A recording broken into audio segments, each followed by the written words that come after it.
Hello, Gen Genies. It's me, Julie. And Rich. Before we get started today, we want to let you in on some exciting news. We have launched our new Patreon page for the podcast. Woohoo! We are super excited about this new chapter for CutOff Jeans. So, Patreon is a website where listeners like you can pledge a small monthly amount. We're talking only $5 or $10, guys, to support the podcast and help defray the costs of bringing you the show each week. To be clear, CutOff Jeans will continue to be absolutely free. But to thank you for your support, we are going to offer our patrons some fun little extras. Like early access to the podcast every week, where you'll get to hear the latest episode before it's released to the general public. And why not make your friends jealous with exclusive patron-only CutOff Jeans swag? Fancy. And here's something you guys have been asking for, and I'm really looking forward to this. I'm going to host a monthly, hour-long, online Ask Me Anything session where patrons at the $10 level can literally ask me anything. Anything? You're a brave woman, Julie. You know, I know. I'm also going to give access to my blog, Are You My Father?, where I tell the story of my search, actually it's my life story basically, for my biological father in even more detail than I did on the podcast. Wow, your blog was the original inspiration for CutOff Jeans, wasn't it? It was. Wow. Well, all patrons at any level will receive a shout out on the podcast along with our undying gratitude for your support. Yep. You guys know that this show is a labor of love for me. It's something I'm very passionate about. It'd mean so much to me if you would consider supporting our work here on the podcast by going to patreon.com/CutOff Jeans podcast. That's Patreon, patreon.com/CutOff Jeans podcast. We'll add a link to it on the podcast and on the Facebook page. Thank you all, my Gen Genies. And now, on with the show. Woo! Is your family tree a mystery? Are you fascinated by genealogy? Well, hip, hip, hooray, let's talk DNA with Julie. The truth is in your genes. In CutOff Jeans. Welcome to CutOff Genes, the podcast that helps you find your truth using nothing but DNA. I'm Julie Dixon Jackson, and I'm a genetic genealogist, henceforth known as a Gen Genie. And I am Richard Castle, the producer and co-host of this podcast. What's going on, Julie? It's winter week here in LA. It's shocking, isn't it? Because like a week ago, it was 90 degrees, and I had the air conditioning on, and now I'm sitting here under a blanket. Yeah, like I said, winter week, because we have a week of winter every year, and this is it. So the end of January is winter. I was thinking of you because like there's no leaves on the trees across the street that I can see from my window here, and there's a ton of crows in the, in the tree, and I know you have this thing about looking at the birds, right? Crows in particular, right? Crows are my people. Well, there's a lot of your people are in that tree across the street. Yeah, they're everywhere. Yeah, they're a little menacing, actually. When there's that many of them, it's a little menacing. A little Alfred Hitchcock. It's murdery. A murder of crows. Exactly. Yes, I love that. Precisely. What's going on? Do you have any mindless banter for me? I've got nothing but mindless banter, Julie. You know that. I do know that. Our listeners can't see it, but like I'm sitting here, I've got a shirt on, but I'm wearing like pajama bottoms, because why not? It's cold out. It's, You know what? I am not ashamed to say I went to CVS in my pajamas the other night. Oh, see, I haven't gotten there yet. I'm not ashamed. I don't care. I get dressed to take the dog out for a walk. I'm sorry. I've got too much of my mother in me.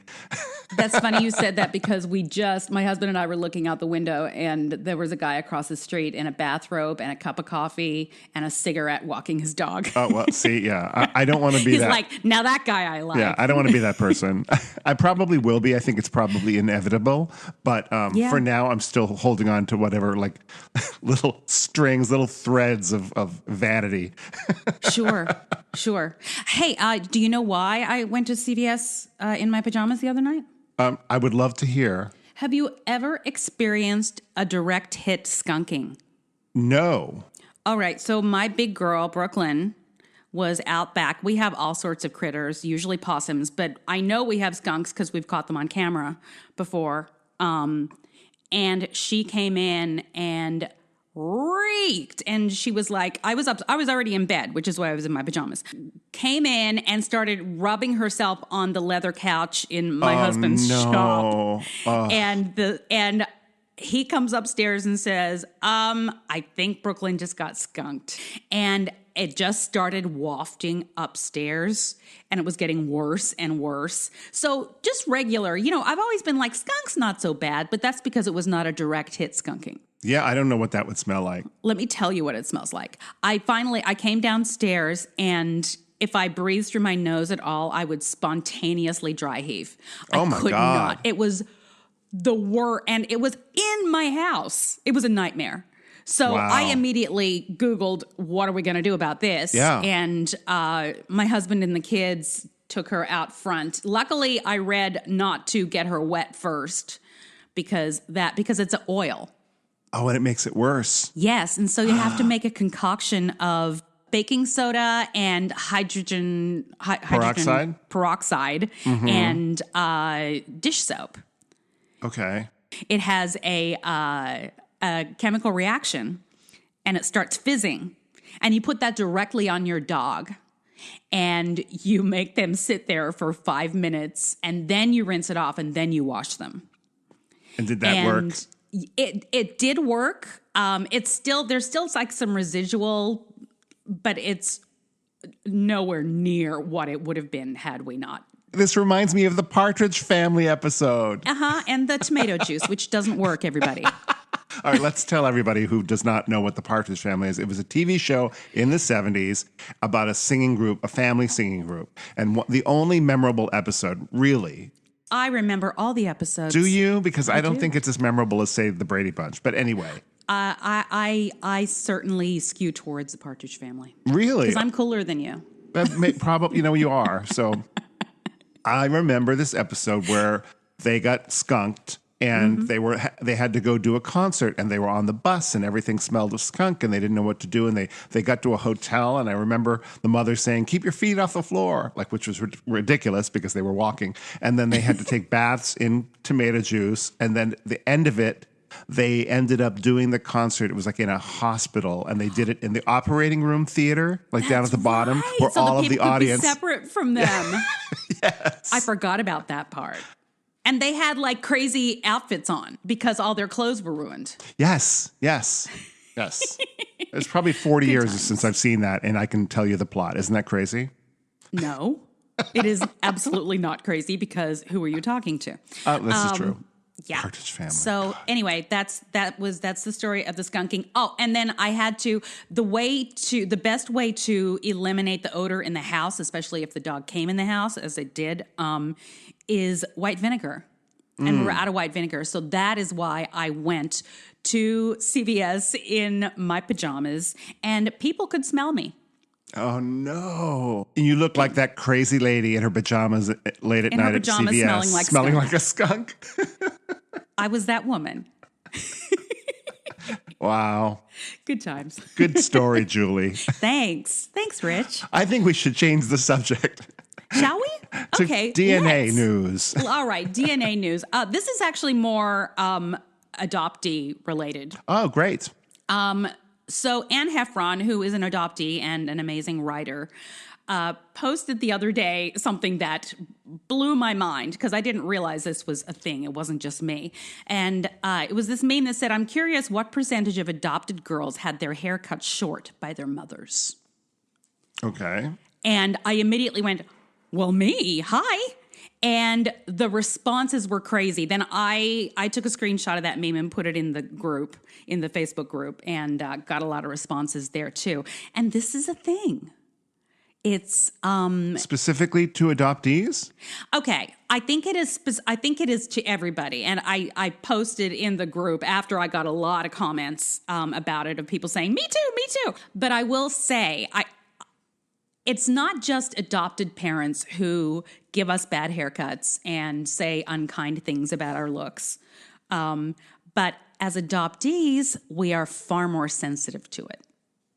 Okay. Okay, so let me get to that. So yes, my mother had very thick, black, coarse hair. And I had baby fine, thin, flat hair. It would never hang the way she wanted it to hang. Of course, there's the issue with my forehead, which I've talked about before. And so she would cut it boy short. And people thought I was a boy.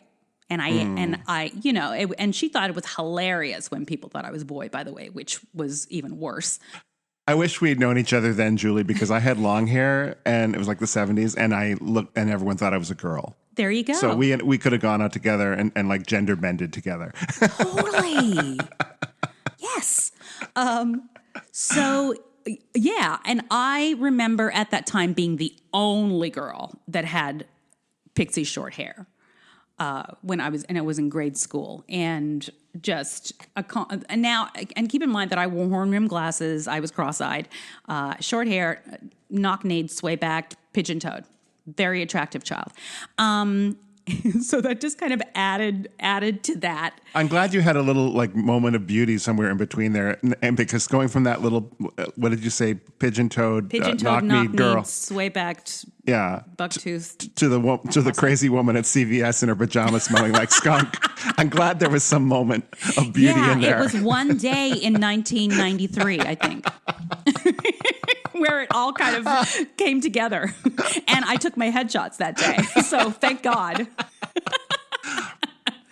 So that was certainly a thing for me. I was the only kid with that short hair. Now, allow me to say that as an adult, I have worn a grown-up lady pixie many times, and it happens to be my favorite look on me.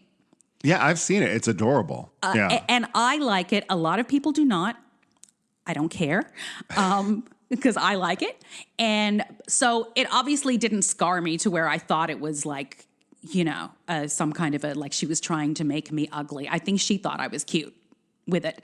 And there's a lot of questions that Anne put forth, and I'm just going to read a little bit of what she said that made me think and like kind of go, okay, no, I don't think that was my case. So here are some questions.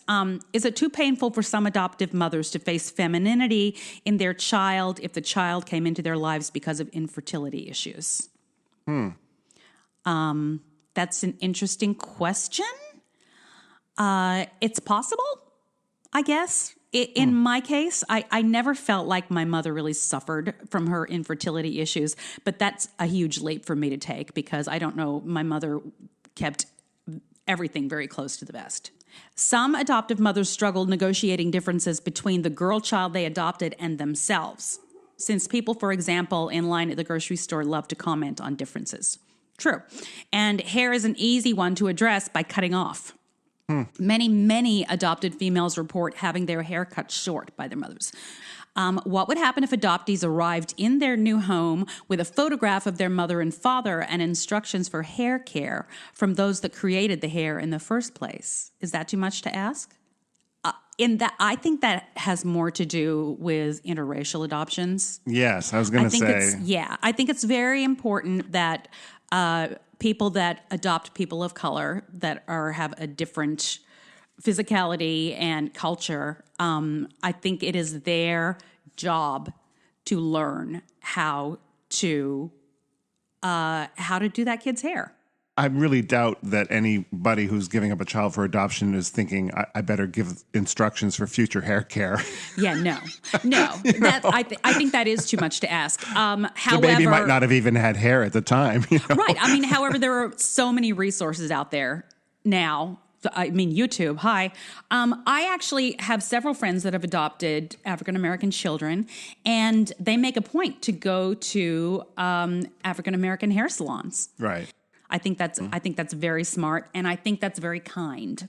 I wasn't speaking specifically about people who adopt children of a different race. I was talking just in general about any parent that gives up a child probably isn't thinking about their future hair care needs at the time. Yeah, probably not.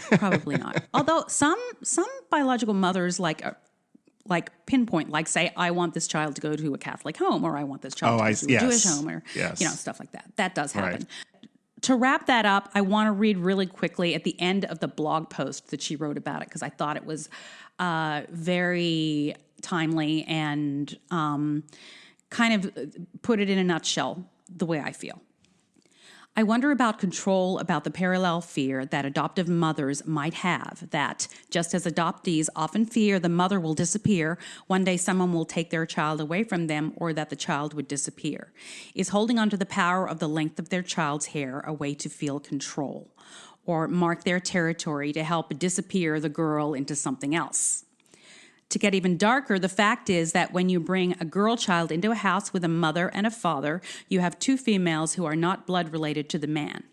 You do the math. That's something I never thought of before. I thought that was interesting. And then she said, but I don't think it's true. And truths that are buried are ignored turn into poison, sickness, and sometimes death. So we might as well talk about it, just to stay alive and to remember that our hair has stories that are ours.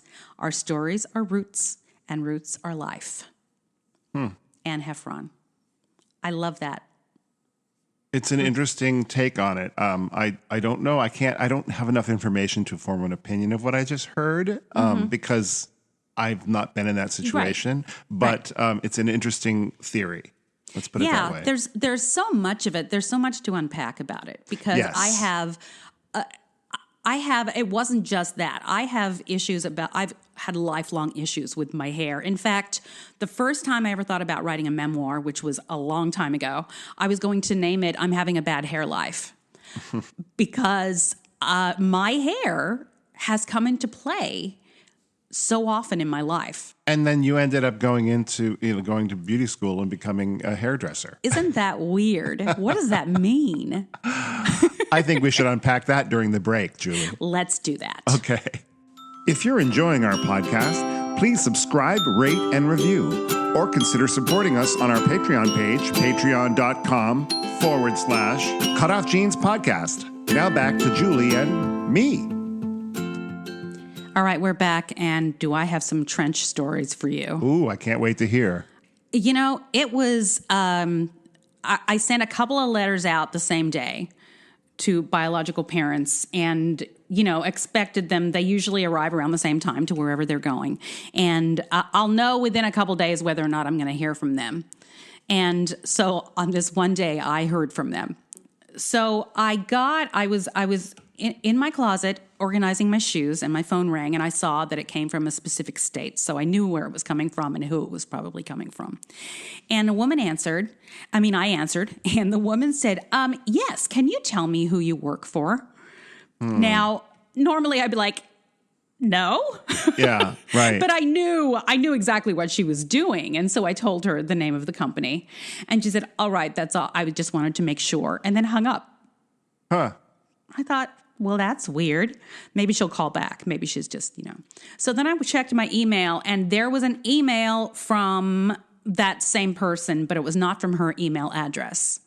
But it said, this is so-and-so. I received your letter regarding so-and-so, and I would like no further contact.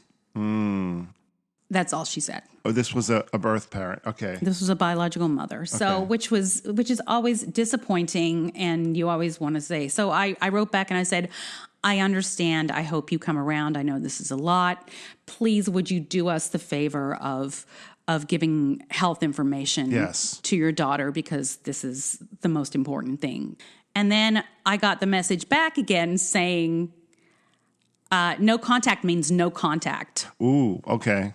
Yeah. It went, and then she told me that, by the way, this isn't her. This is a friend.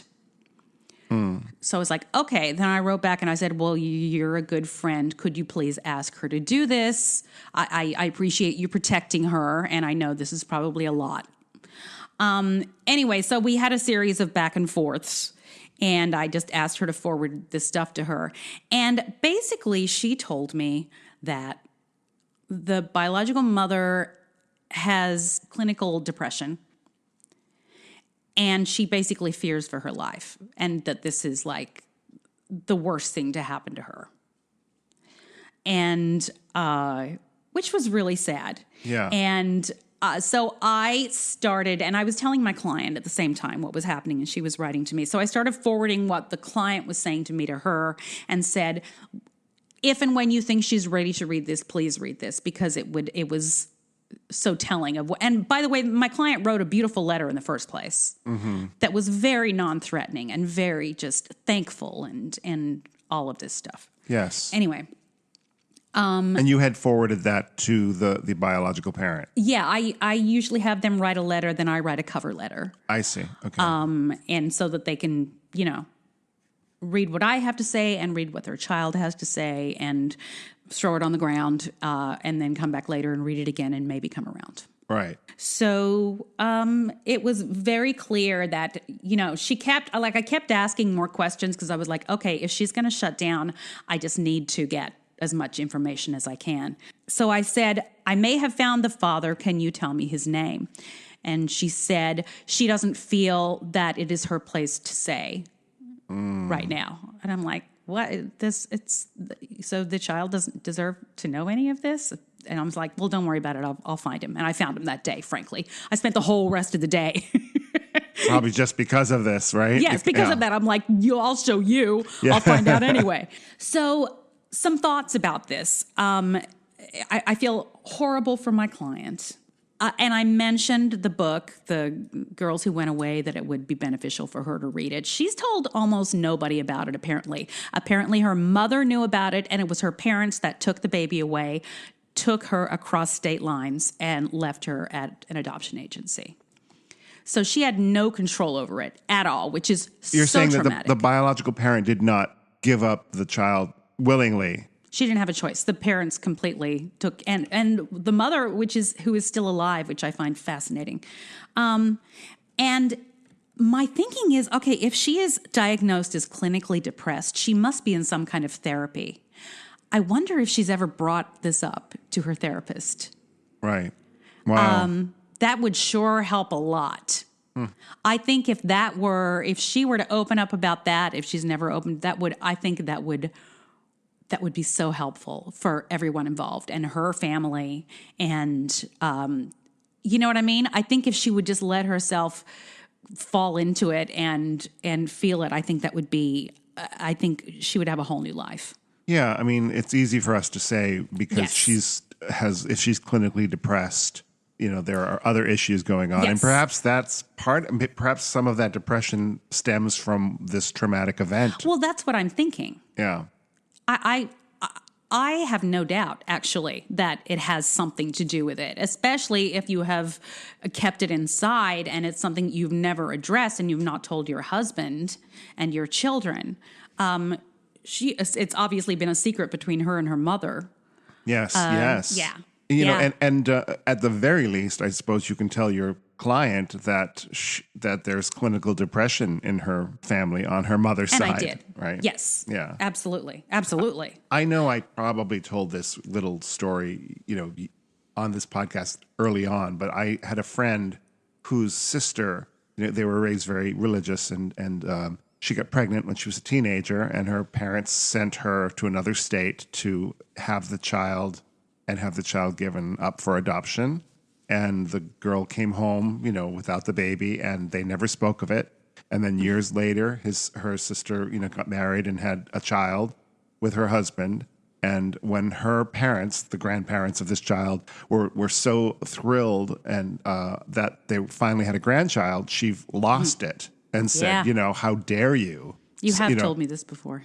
But that she had held that with her for however many years between from her teens to when she got married, and that when she just found her parents to be hypocrites for doing this and not giving her the choice and never speaking of it. Never speaking of it. That's the worst part is that they're like, and they tell you to forget it as if that's something that can and be then done. to pretend that this is their first grandchild. Ew. Yeah. Even if perhaps they'd said, we know it's, I don't know, it just acknowledged it. Maybe she wouldn't have flipped out. Acknowledgement. You know what? Acknowledgement is 9/10 of the law. No, I know what you're saying. Like, it goes a long way, right? It goes so far.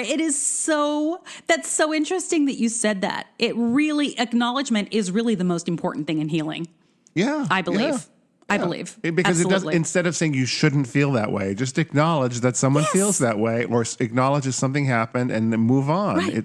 Yes, people are so defensive about rather than admitting that something bad was done, they would rather fight it and dig in and say, well, it wasn't my fault. And that is so harmful and ignorant. You know? Yes. Yeah. I'm sorry for your clients, and I'm sorry Yes. I'm sorry for her birth mother as well, because it sounds like she's... I am too. And I'm glad she had a friend who at least would kind of took the reins. And as mad as she was, and she actually admitted, I don't know anything about this stuff, on either side. So She was just acting as a mediary. yes. Yeah. And you know what? We all need good friends like that. So, all right. So that was a sad mother's story. Now we have a father's story. Oh. And as we all know, fathers, most fathers have a completely different experience. A lot of times they didn't even know about it. Most of the time, usually. And, it's, and it always, contacting fathers is always harder for me because I know it's probably going to come as a complete shock. So this guy calls, I recognize the area. I'm assuming that's probably who it is. And I'd sent him a letter, and the letter from his son, who also has a fraternal twin sister. And his mother is a fraternal twin. And that is something that runs in families, as it does in mine. And so I wrote him this letter, very respectful letter. The kid wrote him a letter, put pictures in there, blah, blah, blah, knowing it's going to be a shock. So he calls and he says, is this Julie? And I said, yes. And he said, before anything else, he said, let me ask you a question, Julie. Do you consider yourself a professional? Okay. And I said, why, yes, I do. And he said, my name is so-and-so. Do you know who that is? And I'm like, I do. And he said, well, if you think you're a professional, why did this random letter, go to an address of a building that I haven't owned in 10 years? Oh, dear. Okay. And I said, well, sir, sometimes that happens. I use the directory that private investigators used, and that was the most recent address listed in that, and sometimes that happens. And he said, well... And he still got it.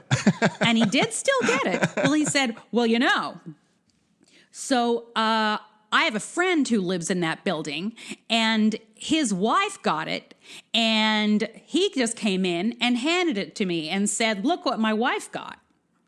And I said, oh, no, did she open it?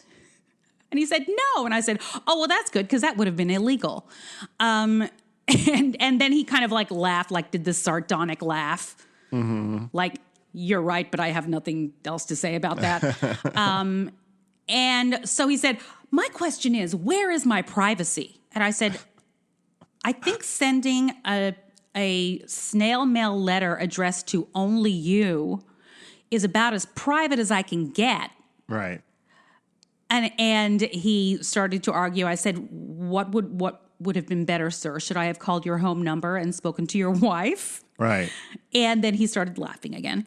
And so every time I tried to explain to him that I was doing for him, thinking of his privacy means ignoring his children and pretending they don't exist. And that's not my job. I would have said, let's not talk about your privacy. Let's talk about your privates and what you did with them and why you have children now. Good thing I'm not in your job, Julie. Yeah. Oh, well, trust me, I can go there. I'm very triggered when I say something like, why would, first of all, I had to talk him through the whole tree to explain why I know it's him or his brother. By the way, it could be his brother. Mm. He didn't even go there, so he thinks it's him too. But you put that in the letter, right? Like you said, yeah. Yes. And so I went, and he said, well, this person is not even a first cousin, like you said in the letter. I said, well, let's have a look at that. I said, this person's father is this person who is your mother's fraternal twin. So that is definitely a first cousin to you. Right. And he's like, oh, I guess it is. Well, did you have the name of the birth mother? I did, but I didn't use it, and we didn't even get to it. I was going to say, because presumably he would know whether it was in the letter. All right. So we didn't even get to that. And then he just started triggering me, like, you people, how do you, where do you get off just, contacting somebody and invading their privacy? And I said, well, sir, don't you feel that these children or these people, these adults, deserve to know where they came from? And then he did his sardonic laugh again. And then he said, what am I going to tell my daughters?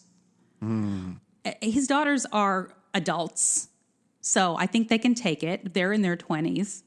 And here's the clincher. It's not like he stepped out on his wife. This was before he was married. Right. He was probably in high school. Yeah, there's no shame in it. No, there's no shame. Well, apparently there is. Well, what happened with this? So I eventually just kind of went, okay, well, I'm just going to let you process this and call me or call him when you're ready. I know you have a lot. I know you need to get your ducks in a row. I'm sorry you're so upset. And we hung up.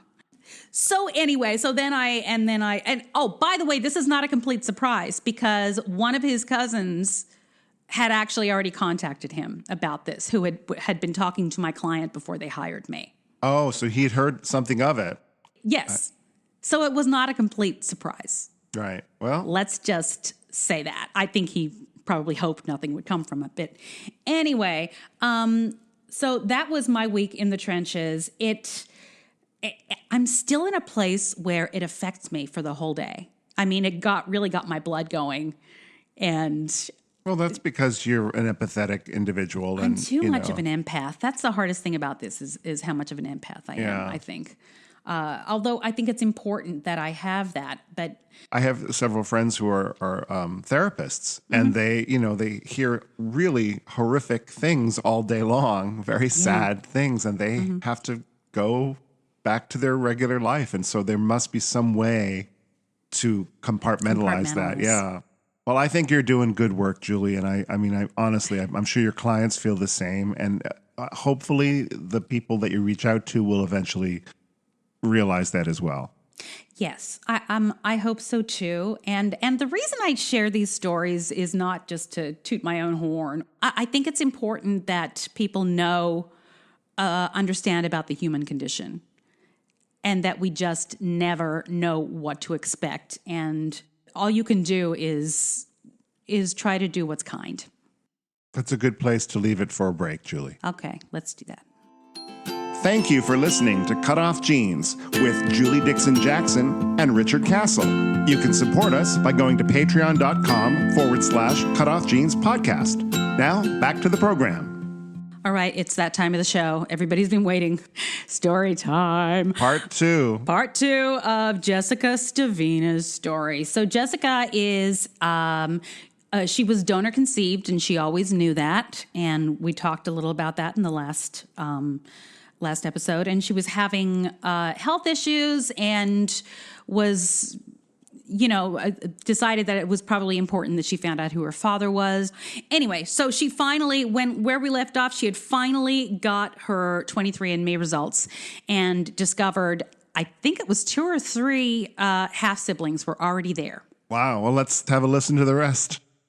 Finally, when it stopped spinning and the results popped up, it said I had 3 half-siblings. Whoa. And that's when I really went into like, oh my God, I have siblings. Like this like huge moment of excitement and just shock just kind of went through me. And I was like, oh my God, like there's duplicates of, like there's people out there that I share DNA with. They are my siblings. Like I've always wanted, to know. Yeah. And so my husband is like freaking out and so excited. And so he begins to call. He goes, jumps back on the other side of the bed, gets his phone, and he starts to call my mom on speakerphone. And while this is happening, I request to connect with the 2 half-sisters and the half-brother on 23andMe. And then what do? Whenever we see a name, we immediately go to social media. Yes. Yeah, you're like, I'm going to find this person. So I request to connect with them on the 23andMe app, and then I immediately go to Facebook. However, one of the half-sisters, there's not a name, it's just initials. It was just EW. Okay. The other 2, the half-brother and half-sister, their names were on there. So I immediately go to look them up on Facebook, request their friendship, and I go to Instagram, try to look them up, find them to request to follow them. And this part of the story that I'm about to tell you happens so fast. It's probably like a 6 to 7 minute window of time, but it did not feel that fast. Okay. It was kind of wild. So I requested the connection on 23andMe, and I requested to connect with them to be their friend on social media, minus the one sister, because I didn't know her name. Okay. Immediately, it shows me that the two half sisters accepted the request to connect with them on 23andMe. So I'm like, oh my God. Then on Facebook, one of the half sisters accepts my friend request, and then I get a friend request immediately at the same time from a name that matches the initials. Oh, wow. Okay. Full body chills happening at this point. Yeah. Oh, this So is real. everybody sounds like everybody was really dialed in already. Oh yeah. Yeah. Very much so. Okay. Very much so. So I get they're accepting my friend request, and then I accept the friend request from the half sister whose name matches the initials. Right. And no sooner than I accept that and the other friend request goes through, they're both sending me messages on Facebook Messenger. So that little bubble pops up with, this person's messaged you. And I'm like, oh my God. So they both message me, and the sister who the name matched the initials, her name's Eve Wiley, sent me a message. And so I'm toggling back and forth from her and the other half sister, but Eve messaged me. And at this point, it's been literally less than 2 minutes from the time my notification of 23andMe came up. Wow. It's 12:13 p.m.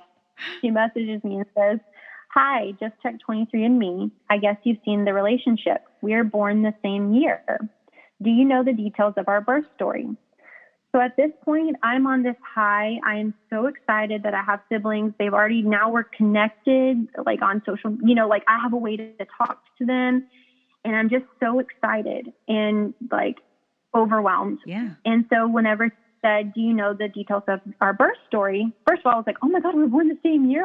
How cool is that? That's so cool. And then when she said, "Do you know the details of our birth story?" So I'm starting to type. So I said, "Hey, oh my gosh." And then I'm trying to finish. Then I sent that and I'm trying to reply. And I wanted to tell her, because I'm thinking, she thinks I don't know I'm donor conceived, because I do know that a lot of parents don't tell their children. I was very fortunate that my mom and I were so close, and she was very transparent with me. So that my mind then went to, she doesn't know that I know. She thinks you just found out. Right. Okay. Yeah, exactly. So then I'm trying to type, yes, I know I'm donor conceived. My mom had artificial insemination to have me. So I'm trying to literally type out this book and word vomit. And then she's asked who my mom's doctor was. And so then I'm trying to then type his name. And she said, "Hi, I hate to be the bearer of bad news. It's also our biological father." So I read that statement, and mind you, my mom is on speakerphone on my husband's phone. Next, I'm holding my husband's phone in one hand and my phone in the other. And so my eyeballs read that, and then my mouth began to read it out loud, to read it to my mom, not knowing what I'm reading, but I know what I'm reading. And I just honestly just kind of stopped talking after I read but he is also our biological father. I couldn't wrap my head around that this was now my reality. And so my mom, her reaction as I read it, she said, "What? How? That's not possible."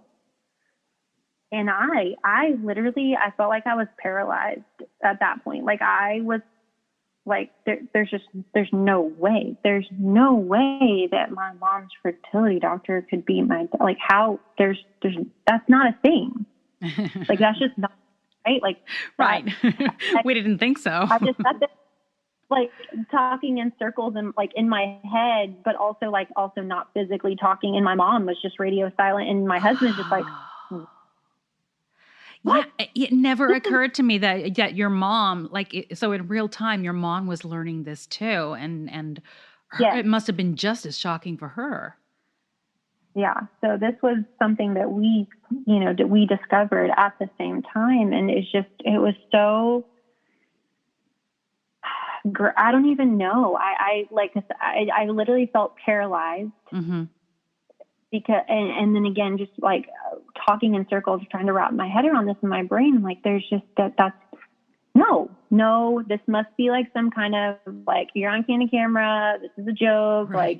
Like, I just could not. And so, so she told me, she said, I'm on the phone with our other half sister right now. She said, this may be too much, but can we 3-way call you? And I said, yes, absolutely. I gave her my phone number. And then like seconds later, we're all connected on the phone, and my mom's on my husband's phone, and we're talking, and she's trying to tell me all this stuff. And honestly, I was trying to soak it in and listen. And I had so many questions, but I don't know. I really don't remember a lot of the beginning of the conversation because I was just in complete shock. Sure. Still. And it took a good few minutes before I was able to really start asking a lot of questions. And she's like, I'm going to send you some info. Just look over it. And then she told me a little bit about herself and asked me a lot of questions about me, and, was telling me about some of our other siblings that aren't on 23andMe. And I was like, oh my God, there's more. Like, so at that point, how many were there? Do you know? Okay. So at that point, there was 4. Okay. So there was the 3 half siblings on 23andMe. I'm sorry, not 3, but yes, the 3 on 23andMe, and then one that was he was on Ancestry. Okay. So at this point, it was two brothers and 2 sisters before my results popped up. Okay. So that was as of February 2020. There was only 4 of them. 5, right? So and then you were number 5. So okay. So I made number 5. So so after we got off the phone, I did some research, did some Googling, read some of the stories that, and some of the work that Eve had done with legislation and, trying to get the fertility fraud bill passed. And just, I watched some of these videos, I don't even know, probably 100 times, just like trying to figure out, like, am I dreaming? Like, is this, like, trying to pinch myself, is this really my reality now? Like, this is this. And so from that point forward, us 3 girls, the brother I hadn't connected with, it took a little while before I was able to connect with him. I want to say it was probably like maybe a week or so. And then I was able to then connect with the other brother around about that same time. Okay. And so from that point forward, I was in a group text message with my 2 half sisters, and we talked like literally every hour, all day, every day. Just, they were my saving grace trying to get through this, and that's a huge bombshell. Yeah. Like, I can imagine for my other siblings that I'm going to talk about in a little bit, they didn't know they were donor conceived. So to find out in one sitting that I'm donor conceived and my biological father is my mom's fertility doctor is that's even a double bigger. whammy. Yeah. So how long, when had this first been discovered? Obviously, I'm assuming it was by one of your siblings. Yeah. So Eve actually, put it all together, I want to say in 2018 is when she first realized, and I want to say it was January 2018. It may have been the end of 2018 or early 2019. Okay. I want to, is when she was able to really start putting it together. And she then reached out and started corresponding via email with him, with our biological father, with the doctor. Oh. And was kind of like, what? Okay, so, the donor number that I got for you that I had thought was my biological father for the last 13 years is not my father. It turns out you're my father. And she actually came to him, guard down, like, hey, can you explain this whole thing to me, like, how is it possible you're my father? And, you know, my son's having all these health issues. I need some medical information. And, you know, I know maybe at the time, you know, we weren't really thinking ahead. Like, maybe this was kind of thought to be okay. Like, you know, I'm just, you know, she was very open arms and just like, okay, just explain this to me because I don't understand how this is the situation. Came up with a lot of lies, very manipulative in their emails and communication. And it finally got to the point where she was like, look, you can either come to my side and help me make changes, and I'm not going to pursue charges, or we can reverse this and now we're going to pursue charges. Like, you can, you know, either come on board and help be like, you know what, this was wrong. Right. This is what we're going to do to fix, like, be a part of the change. Right. Mm-hmm. And he pretty much refused and continued to lie and say, you know, well, there was really only one or two more that I did, because she was like, you know, how many more siblings do we have out there? Because at that point, you know, at that point, I don't know if she had had connected with the other two brothers or not. So I want to say it was either end of 2018 or early 2019, like January 2019, I want to say. Okay. Is when she started communicating. And that's when she really put everything together that, okay, my biological father is my mom's gynecologist. This is, wow. So what did she say was his reaction the first time she confronted him? So I actually have the letters of correspondence because she had sent them all to me. Uh-huh. Yes. So basically what he was saying is, and fun fact, I have all my mom's medical records. She had gotten them and didn't know she had them whenever we moved away from East Texas. So they were lying to her when she, about the number, right? Because they knew that it was him? So what happened is that Dr. McMorris documents donor numbers at each insemination. The successful insemination where Eve's mother became pregnant with her, the documented donor number, donor 106. Okay. So and that's the donor number that her mom had picked. And so whenever it came time for Eve to be 18 years old and to be able to get donor records, Dr. McMorris's office told her, you know, it's donor 106. So then her mom and her got in touch with California Cryobank, and then they were able to then get donor 106 information to her after they had reached out to that donor, which ended up being Steve. And so he then decided that he would then have a relationship and talk to Eve. So he became a part of her life, officiated their wedding, you know, is her children's papa. Like, for 13 years, he has been a part of her life as her father, because her actual birth certificate father passed away when she was little. And so Steve had been a part of her life for 13 years before discovering, when he finally took a DNA test, that he's actually not her father. So they faked it. They just gave her a fake number. Mm-hmm. Oh my God. So all these, that's bad. So her mother's medical records and my mom's medical records, and obviously all of our other siblings, so putting donor numbers when he was using his own fresh sperm. Did you have fresh sperm? Oh, did you have the same number in her records? Yeah. So what's really wild is that my mom and Eve's mom, you know, we were born the same year, were going to him within days of each other, and he was documenting donor 106 at their times. And so we have the purchasing records from California Cryobank for the years that he was purchasing sperm. The number of times that he documented using 106 just on my mom and Eve's mom exceeds the number of vials that he purchased. So, just on our two moms. Was he trying to save money? All right, and we're going to leave it off right there. This week, we'll hear more next week or next episode. I am Richard Castle, and I have a website, richardcastle.com, where you can find out all about what I do when I'm not on this podcast. Or you can follow me on Twitter or Instagram at Castle Songs. I'm Julie Dixon Jackson. You can find me at Twitter at Jules Jackson with 2 O's. Find the podcast at Twitter at CutOff Jeans Pod. Join our Facebook group, CutOff Jeans Podcast. It's really fun. And email me at julesjackson@cutoffjeans.com. Julie, there's a dearth of truth right now in the country, and I would love to know where people could really find it. The truth is in your jeans.